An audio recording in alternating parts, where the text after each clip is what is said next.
Up over the top of the barnstormer. Lets it float just a little, then back on the stick, pushing it down that steep turn of about 4 G's.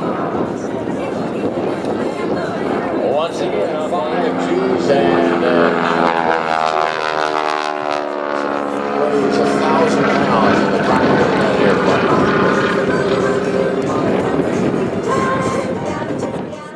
13 low T vibrator.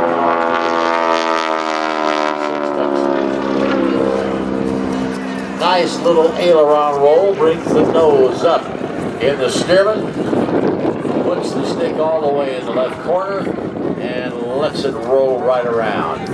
Up over the top now in a half Cuban 8 maneuver on the down line. He'll roll it back to the upright.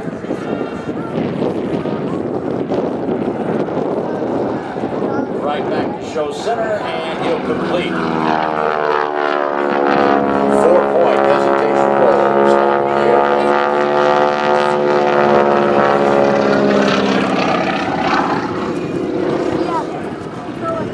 After the war, a lot of these aircraft were picked up and used by barnstormers.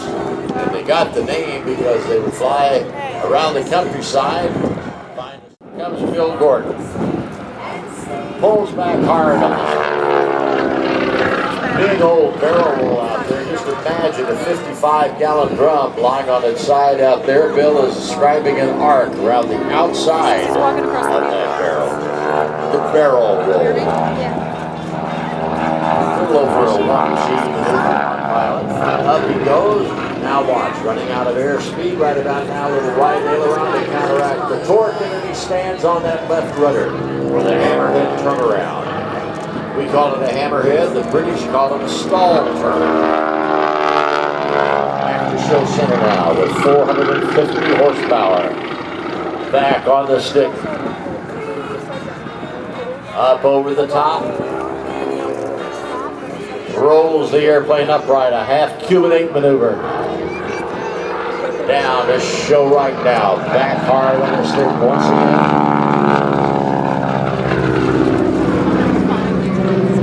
Now on the down line, rolls it back upright and completes the Cuban 8 maneuver. If the wind wasn't blowing, you'd see an 8 lying on its side out there. Another little aileron roll. Cuban 8 was named after a Cuban aerobatic pilot who did it in competition. No one had ever seen it before.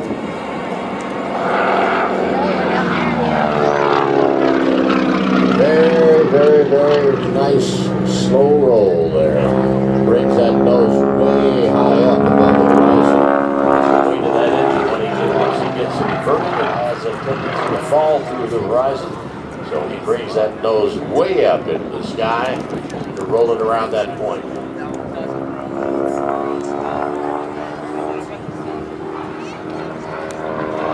All right, back to show center now. The smoke is on. Incidentally, the smoke you see here is biodegradable. It's a very, very lightweight Corvus oil. Here's another hammerhead turnaround.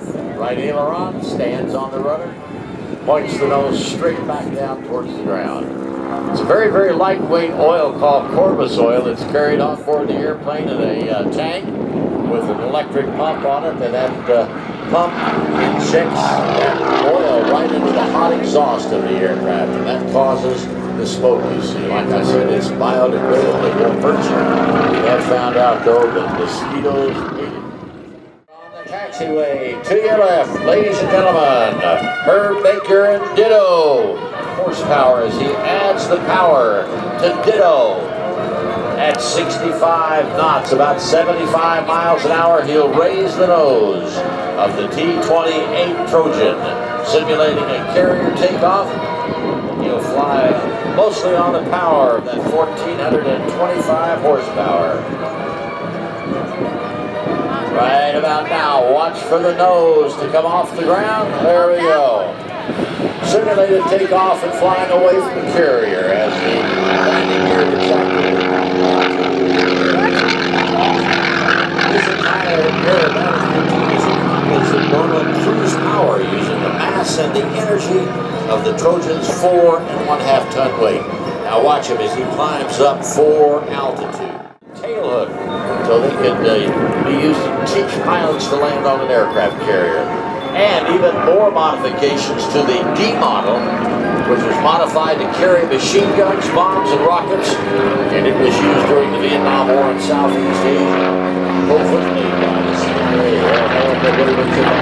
Air Forces in South Vietnam carried over 5,000 pounds. Cheese coming out of this maneuver. Smoke is on to your right. Now smoke is off. Now there's the smoke is on. Herb Baker Ditto at 350 miles an hour and a 4.5 G pole at the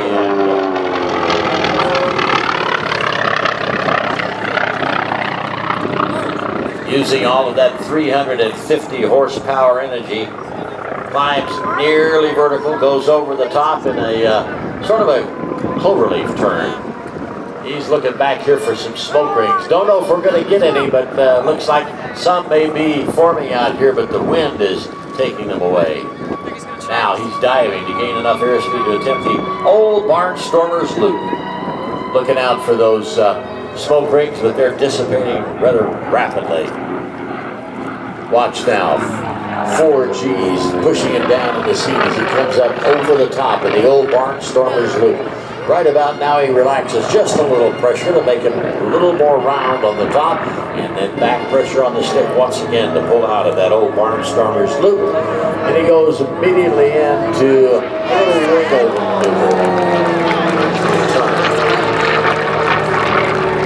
There you go, got a bullseye. He's constantly trying to bust through. Determines the success of this portion. Here we go, from the right. Big, giant barrel roll. Rolling around a distant point, 45 degrees off of the center. And as he completes that, he'll set up to do what we call a carry turn. It's a right roll, 270 degrees, pulls, and turn left, vice versa.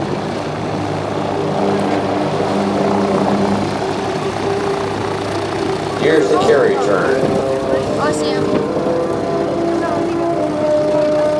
Now, roll rate about 60 degrees per second. Takes about 6 seconds for it to get around. Coming down the show line from the right is Bill Gordon. Give him a wave in the Bull Stearman as he taxis by in front of you. Here's Herb now pulling. Calls this the Tootsie Roll pass. Twisted at both ends, left and then right.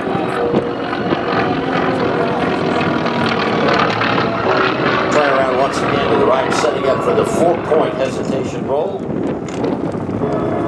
Accomplishes this very smoothly. He's got to prevent the typical heavy nose of a military warbird from leaving the ground.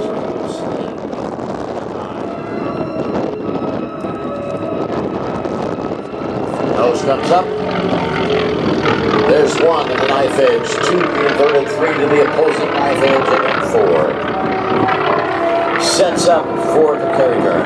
Let's go live to the cockpit right now. Herb, you got Larry?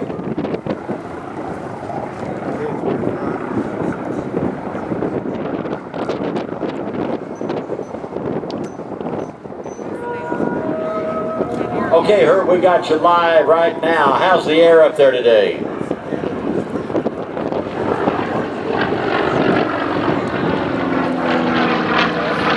Herb, you copy, Larry? Okay, how's the air up there today? Oh, it's a little bumpy today, and we're going to go take a drive, but we're getting the Facebook good where we'll see if we can get in on the back side of this big section. Looks like a pretty good one back over there, so I'll turn around and come back to it. All right, sir. Yeah, we got the wind going pretty strong up there. They're dissipating, but I'm sure that you're going to capture one and bust right through it, Herb. Oh, we got one off to the left here. Let's see if he can get that one. Flying back up here to 3,500 feet, thank you. All right. Setting up now for the 3-leaf clover. Going to dive in once he gets some altitude, 300 miles an hour. He's going to pull 4.5 G's right to the vertical, and then he's going to roll the aircraft 120 degrees. He is a solo aerobatic performer, flying the T-28 Trojan. Setting up now. Here we come at 300 miles an hour. Watch the 3-leaf clover. Off to your left, he's going to go vertical, then roll 120 degrees. Here we go. Right about now, he's going to execute that 120-degree roll. Lets the regaining some of his lost airspeed. And on an oblique angle, now pulls back hard, once again going to the vertical to execute another 120-degree roll.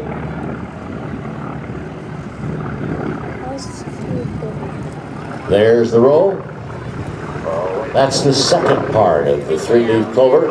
Now once again, out of that 120-degree roll, points the nose earthward once again. On the opposite oblique angle, coming off to our right, brings the nose to the vertical, executes the final 120-degree turn for the 3-leaf clover. Up we go.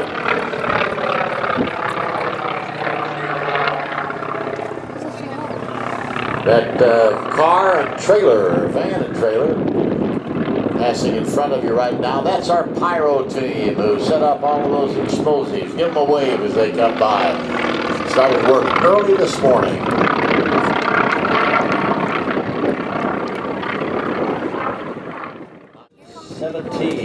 Static parachute aircraft launches. They'll go to orbit, and they'll be following the B-1B with 16 paratroopers on board. I'll tell you more about that when we get closer, but you're going to see a static line jump by Army personnel being flown in by that beautiful C-17.